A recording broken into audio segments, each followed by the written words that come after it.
Niin mä lähden sulta 20. Lainaa.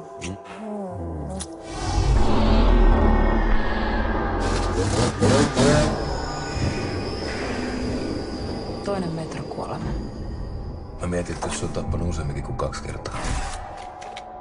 Tämä mies on erittäin vaarallinen ja aseistettu. Pää kylmänä eikä soloilua. Et sä tosiaan tiedä, missä äiti on?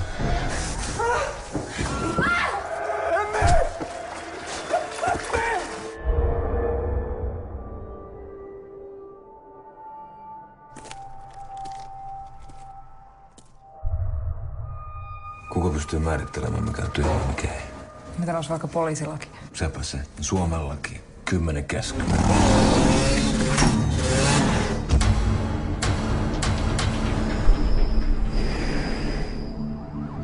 Sä vitun muslimi puhut kyllä sen verran huonoa suomea, että mä en ymmärrä sanoa.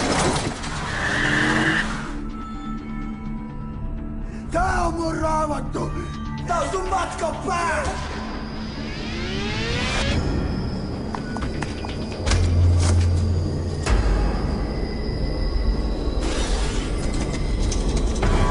Kuin vitu sekaisin sä oikein oot?